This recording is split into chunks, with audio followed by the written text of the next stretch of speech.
So we have spent this whole month exploring a book by Charles Fillmore, who's the co-founder of the Unity Movement, a sister under our New Thought umbrella, a sister denomination.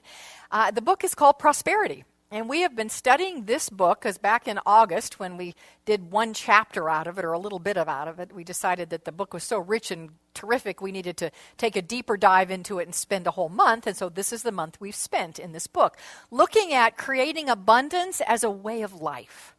And we've defined abundance however you want. It's certainly that's a big concept, abundance, an abundance of love, an abundance of health, an abundance of purpose, an abundance of joy, of happiness, and of course, an abundance of this stuff we call money. It's all part of abundance. But sometimes the rubber meets the road at this thing called money. We have challenges with it. And I've often said that if we want to really know our relationship with the divine, just look at our relationship with money, because they have something to do with each other. That's a concept that causes people sometimes to catch their breath, but it is actually true. So we've looked at the whole idea of abundance. It just got really dark in here, didn't it? Wow, cool. It might rain out there. How fun that will be. We're talking about abundance this month in all ways, but particularly in the ways of this flow of financial good. And yes, today we are going to talk about the idea of let God pay your debt. And that is a chapter out of the book Prosperity. That's the title, basically the title of a chapter.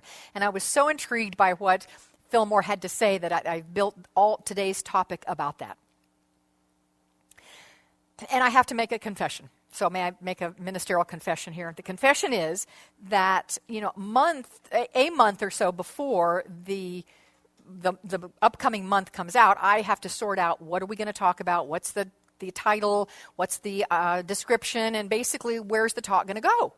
And for today, I did that a month ago and wrote out where the talk was going to go today. And then that information goes to Pam, our music director, who then filters it out to all of our musicians so they know not only the title, the description, but also a little bit of a hint as to where it's going to go so they can pick music that fits.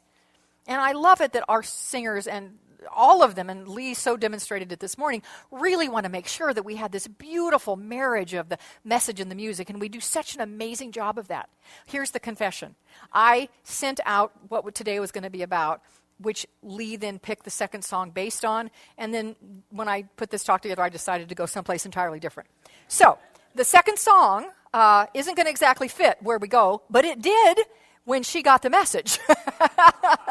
And yet it's an incredible song, and it's a message in and of itself.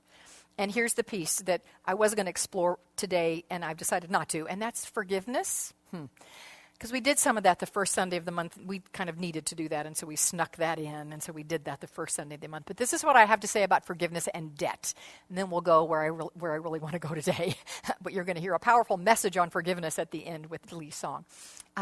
Edwene Gaines, who's a beautiful prosperity teacher, an amazing prosperity teacher. I have studied at her feet and learned from her over the years. She suggests that all debt is a form of self-unforgiveness. So take a breath on that, is a form of self-unforgiveness.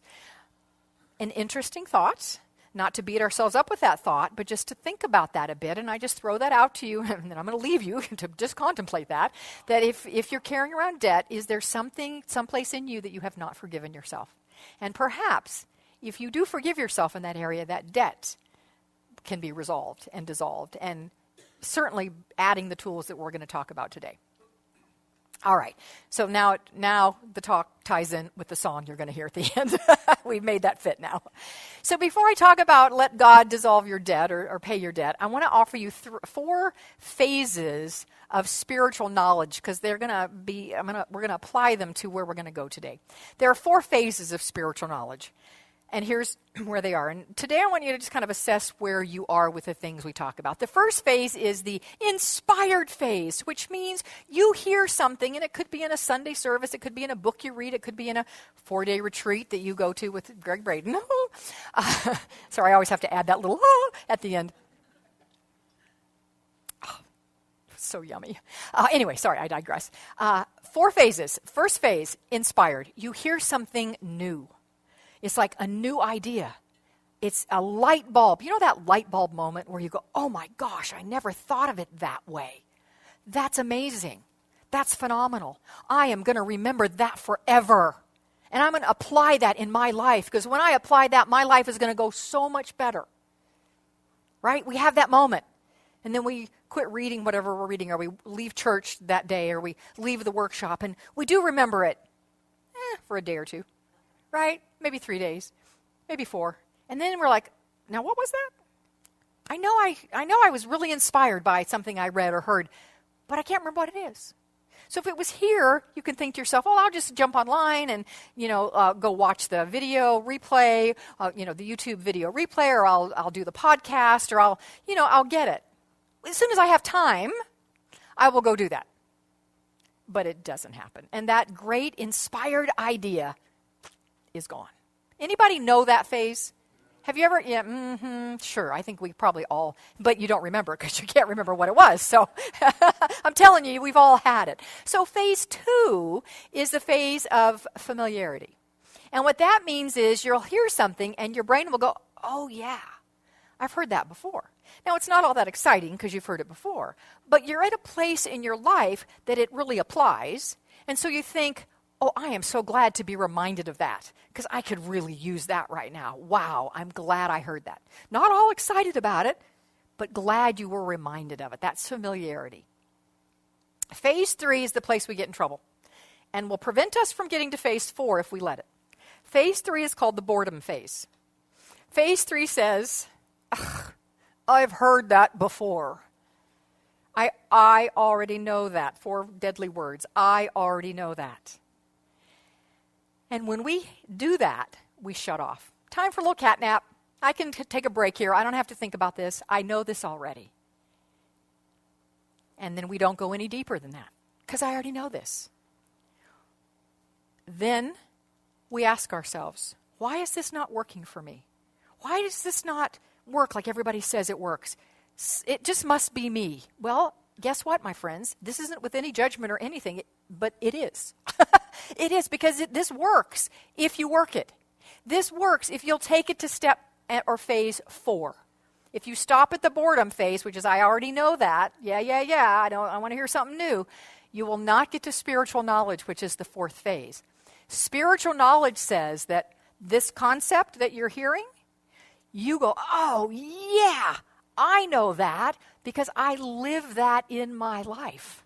And I can think of a time last week where I used and applied that concept. Nobody reminded me of it. Nobody told me about it. I have just brought it into my very beingness. I don't know about that idea. I know that idea. You get the difference? Knowing about the idea is where you are if you say, oh yeah, I've heard it, I'm bored. But if you know the idea and you hear it again, you're like, yes! Because it confirms that you are on the right path. Does that make sense?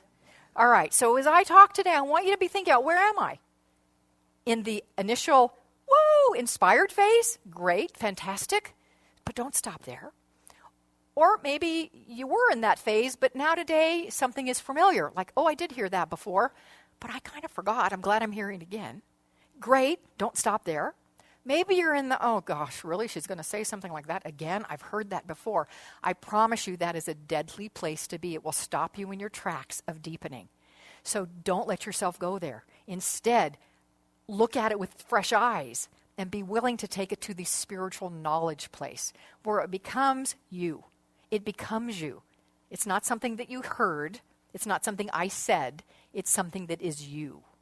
Now, when we talk, this really kind of takes us back full circle to our first Sunday when we gave a definition of abundance consciousness. Abundance consciousness, the definition of it is truly spiritual knowledge. And the second Sunday of the month, we handed out little cards to remind you of it. And if you didn't get one, please go to the table to the right of those double doors because there's a small stack left. We have a few left. And so if you weren't here and you want to get one, please pick it up. And I want to thank our anonymous donor who had those printed and laminated. We're so grateful for that. Lonnie, who designed them.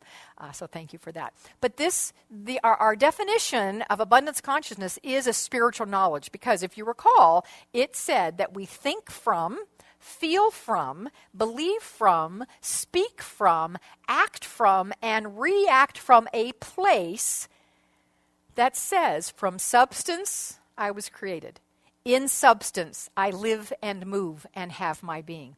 By substance, I am fed and prospered. This spiritual substance is steadfast and immovable, enduring, ever the same, constant, abundant, freely circulating, and available. Living from, thinking from, feeling from, believing from, speaking from, acting from, reacting from that place, that's spiritual knowledge.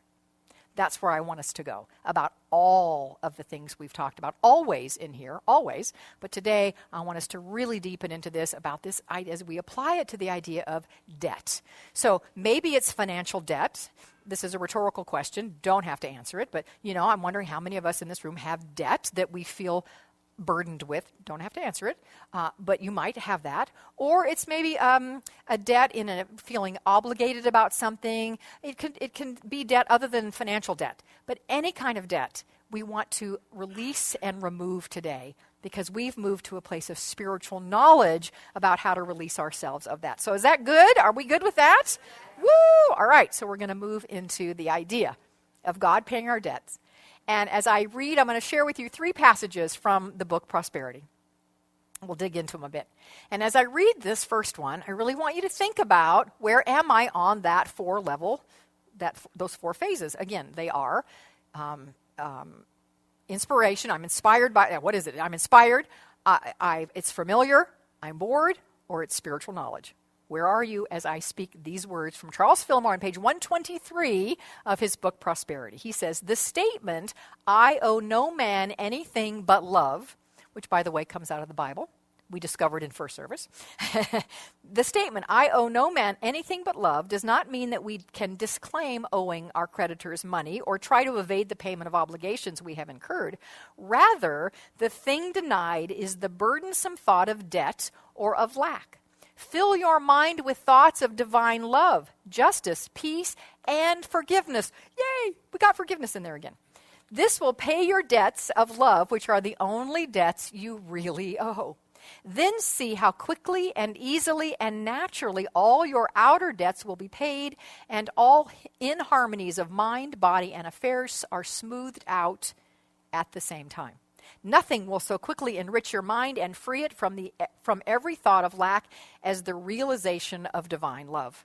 Divine love will quickly and perfectly free you from the burden of debt. Love will bring your own to you, adjust all misunderstandings, and make your life and affairs healthy, happy, harmonious, and free, just as they should be. So in that passage, which is really rich, and there's a lot packed in there, so much that I might need to read it again, because there was so much. Where are you with those ideas? Again, are they, wow, zow, that's amazing, I've never thought of that before? Were they, oh gosh, I do remember that, but I needed to hear that again today? Are they, oh, I've heard that many times? Or is it spiritual knowledge that go, yes, you know what, I live that. I lived that just this last week. So here it is one more time. The statement, I owe no man anything but love, does not mean that we can disclaim owing our creditors money or try to evade the payment of obligation we have incurred. That's an ethical thing. We must absolutely take care of that. Rather, the thing denied is the burdensome thought of debt or of lack. Fill your mind with thoughts of divine love, justice, peace, and forgiveness. This will pay your debts of love, which are the only debts you really owe. Then see how quickly and easily and naturally all your outer debts will be paid, and all inharmonies of mind, body, and affairs are smoothed out at the same time. Nothing will so quickly enrich your mind and free it from every thought of lack as the realization of divine love.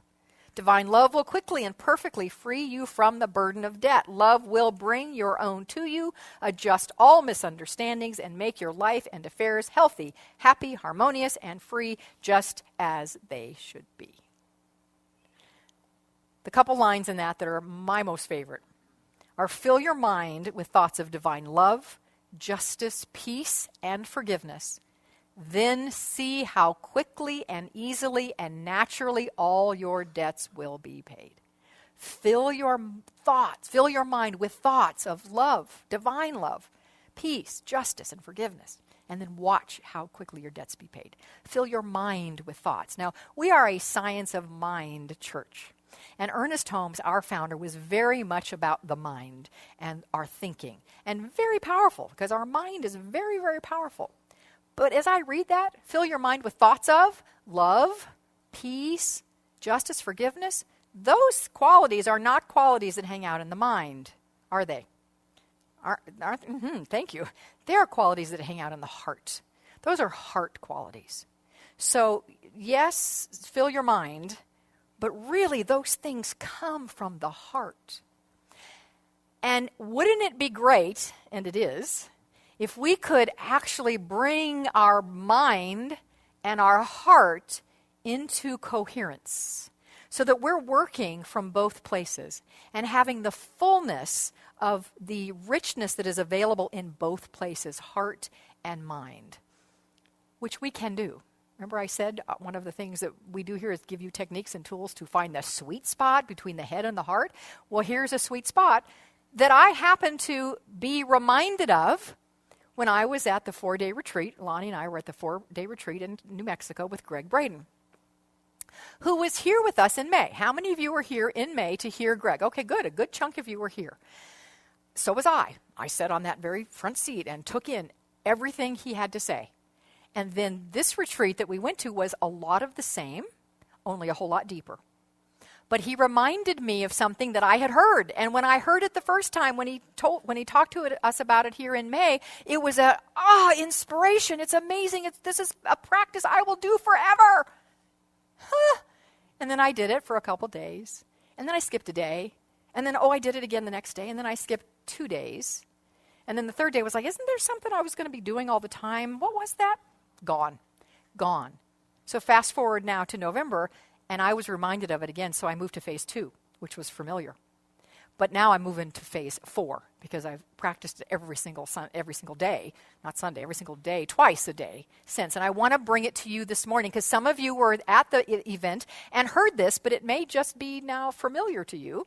You may have brought it into your life, but many of you were not even there and don't know about this. So this comes from Heart Math.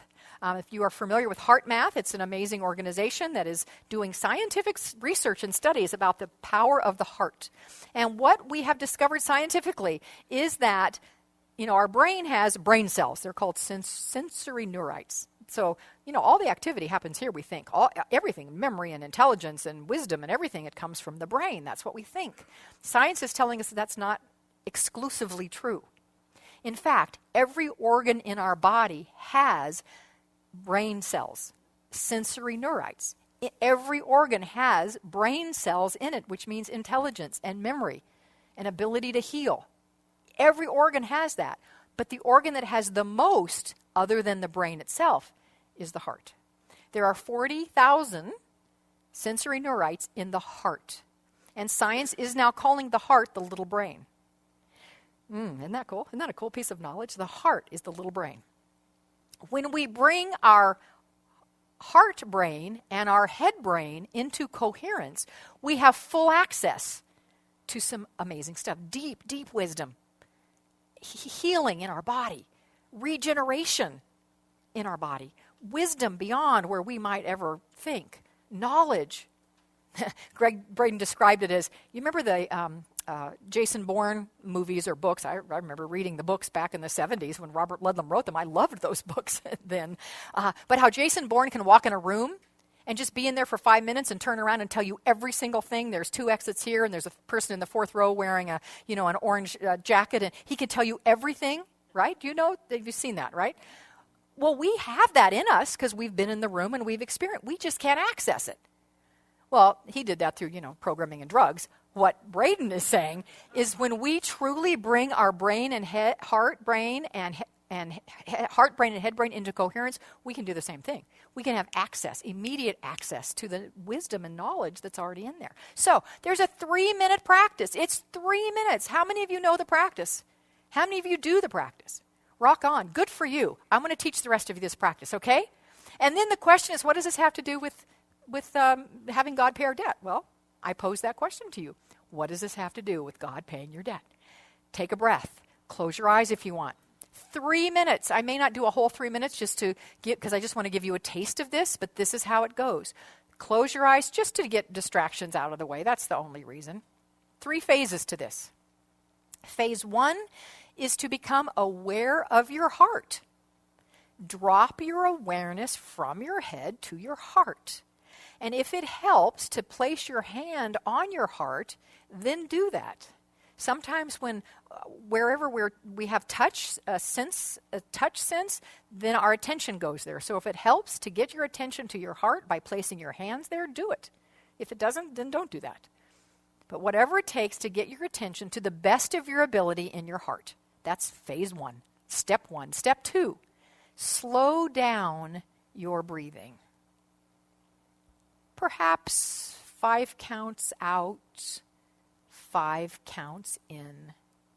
So it's slow and deep. You're sending a message to your body when you do this.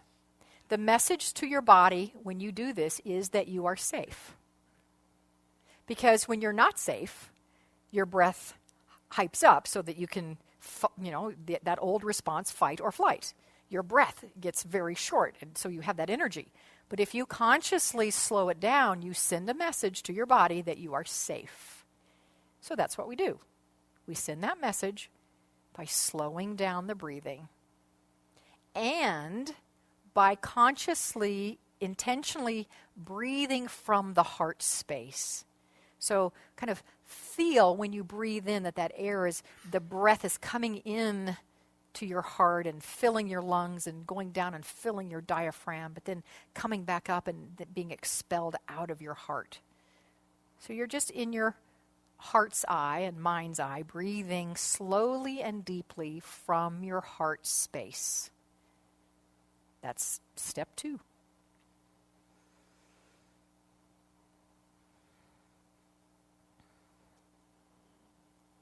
And continuing that slow breath, deep breath in and out from the heart space, to the best of your ability, feel care, appreciation, gratitude, compassion.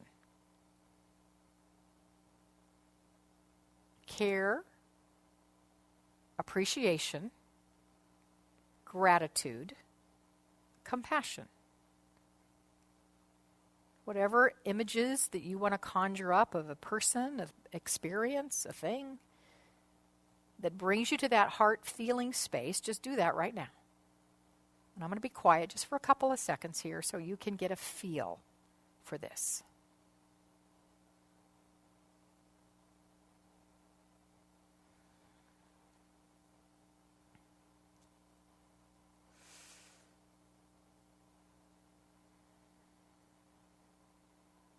Care, appreciation, gratitude, compassion.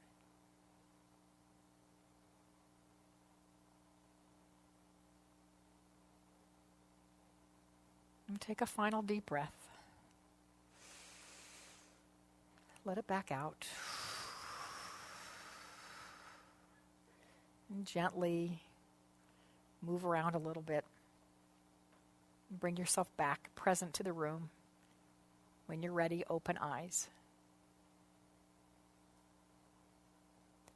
What you just did in those few minutes is connect the sensory neurites from here and the sensory neurites from here. And you began to build a bridge. Now, you didn't build a bridge in one time, but the more you do it, the more you build this bridge, and the stronger it gets.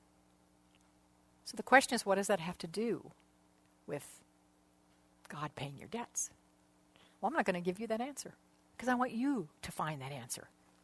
And this is how you can do it. Today, write yourself a note. Put this in your phone. Tonight, before you go to bed, do that exercise again. Just exactly what we did. Be at 3 minutes in that space of care, appreciation, gratitude, or compassion. And then, from that space, ask that question. What does this have to do with God paying my debts? And you tap into deep wisdom. And I'm going to talk later about a little bit more detail on that. Not today, but in a future talk, we'll go deeper into how this all works. But I promise you, you tap into deep wisdom. Listen for the answer. It'll come. So I can't answer it for you, but you can answer it, all right? So that's your mission, should you choose to accept it. Are you up for that? Say yes. Yeah, good. But I do think that what we have just done is consistent with the next passage I want to share with you from Fillmore. Because it starts out, the way is now open for you to pay your debts. So we have created an opening here. The way is now open, he says, for you to pay your debts. Surrender them. Here are the critical pieces. Surrender them to God along with all your doubts and fears. God's power, love, and wisdom are here, for God's kingdom is within you. Now, if you go, yeah, I've heard that already. Are you living it? Are you living it? Can you tell me this week a time where you absolutely knew that and lived from that? If not, then it's not yet spiritual knowledge. Just saying. Give God full dominion in your life and affairs. Give God your business, your family affairs, your finances, and let God pay your debts, which is happening even now, for it is God's righteous desire to free you from every burden. Meet every insidious thought, such as I can't, I don't know how, I can't see the way, with a declaration, Jehovah is my shepherd, I shall not want. The funds to pay all your bills may not suddenly appear in a lump sum, but as you watch and work and pray, holding yourself in the consciousness of God's leadership and abundance, you will notice your funds beginning to grow a little here, a little there, and increasing more and more rapidly as your faith increases and your anxious thoughts are stilled. For with the increase will come added good judgment and wisdom in the management of your affairs. Debt is soon vanquished when wisdom and good judgment are in control. That's Rich, page 124 of Prosperity, if you want to go back and dig into that some more. Earlier in the book, Fillmore says, even one life that bears witness to the truth of the prosperity law will quicken the consciousness of the whole community. So I want to give you an example to bear witness to the truth of this prosperity law, to quicken the entire community. And this happens to be a personal example of how God paid a debt. And in the world of form, in the world of my human mind, it was a big debt. Some of you have heard this story before. Don't check out, because I've heard that before. Don't check out. Listen, how can this apply to you? But many of you have not heard this story before. So it was a big debt that Lonnie and I, big in my world, that Lonnie and I had. And it was 4 years ago. 4 years ago this month, many of you don't know this, but Lonnie had major heart surgery. He was in surgery for 9 hours. He was in cardiac ICU for almost 2 weeks. About a month after that, his heart went into a flutter, and we had to go back to the same hospital, and they were going to put him to sleep and zap him back into a rhythm. So when we get there to check in, we're sitting with the check-in woman, and she's looking at the screen that has our records and all, and she says, "Oh, you don't like hearing that, when you're like, oh, you don't like hearing that." She says, "Well, you're going to need to pay for this procedure today, all of today." We said, "Well, pay? Why? We have insurance." "Well, yeah, but you owe a substantial amount of money to this hospital, and so you need to pay for this." And we went, "We haven't even gotten a bill. I don't know what we owe. We don't have a bill. It's been a month, but we haven't had a bill yet." And so she turns her screen. This is not good to do with a man who's just had heart surgery and whose heart is in a flutter. She turns the screen to us and says, here, the total surgery and the time in ICU, and the total bill is $490,000. This is $500,000, my friend. That's kind of in my world of form, a chunk of money. And then she says, "Well, but let me calculate the insurance discounts and what the insurance will pay. Let's take all that out." Okay, after all that is factored in, what you will owe is $170,000.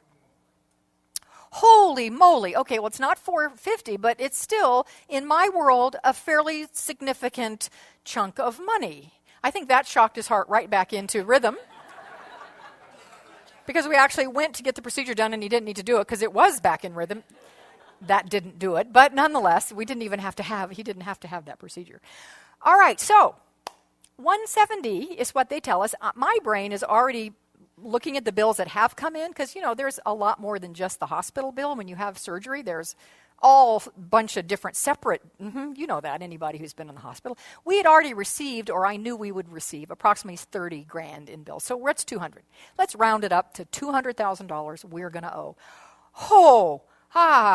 I said all those insidious things that Fillmore says don't say. I don't see how we're going to do this. We can't possibly pay this. I don't know what we're going to do. I don't know how to figure this out. All of those things went through my mind, went through our minds, and then we got really clear. We have to get bigger than this. We have to take the spiritual knowledge that we think we know and bring it into our life and know it. And so we worked on that. I worked with my practitioner. Lonnie did his work. We did our work. We were guided to go here and do this, and we were guided to a lot of different things to support us in moving to a place in consciousness where this $200,000 wouldn't seem like such a crazy amount of money. So I just stopped for a minute and invite you, if you right now are looking at some debt that looks big and scary, are you doing your work? Your spiritual work to embody these principles that we know, to allow God to pay this debt for you. I don't know how God will work it out. I didn't know how God was going to work it out for us. I just knew it would happen. And let me tell you how it happened for us. It may not happen this way for you, but this is what happened for us. So we don't get a bill. We continue to do our work. Huge amounts of spiritual work being done, prayer, working with practitioners, a lot of spiritual work. So finally a bill from Arrowhead Hospital comes. Ta-da, here it is, okay. I kind of take a breath and I open it. I'm expecting 170 grand. I open it and it is for $43,000. I have never been so happy in my life to get a bill for $43,000. I've actually never gotten a bill for $43,000 for anything. But I was ecstatic. Lonnie, it's only $43,000. It's not 170. Yay! So this is the amazing news. This is God in action right here. How fantastic. Now, the interesting thing about this bill is that it was just a statement that said, you owe $43,000. It didn't say what for. And blessed Victoria, who is an amazing insurance broker, Victoria's sitting right here, who had said to me, Michele, I'll hold your hand through this whole process, and I want to make sure you don't ever pay for one thing you didn't get, because sometimes that doesn't quite happen. So Victoria went through every single bill we had and gave me the approval to pay it.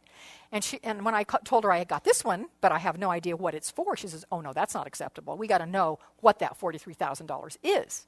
So I authorized her to call the hospital, because she speaks their language way better than I do. I authorized her to call the hospital and find out what constituted that 43 grand. So she called. And they say to her, well, that's interesting. You have a bill for how much? 43,000. And they said, well, because we don't show that they owe 43, we show that they owe 26. It's getting better. It's getting way better. 26 is good. And so Victoria says, well, that's great, and I want to know what that 26 consists of, so we still want an itemization of the 26,000.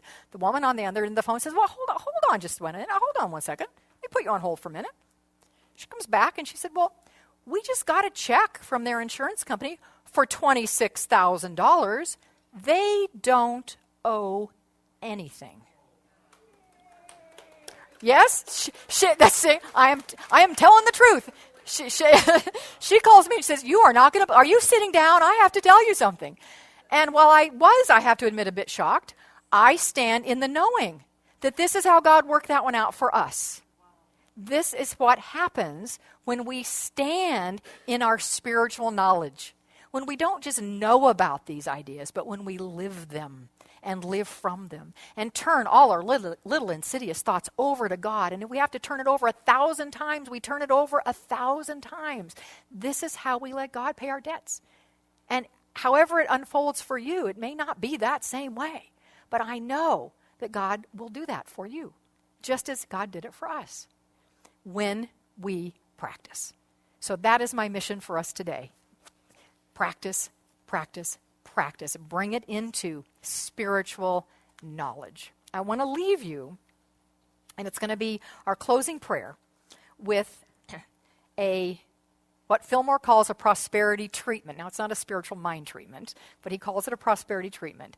And it happens to be the 23rd Psalm, rewritten. I love that he did that because I like to rewrite the Bible too.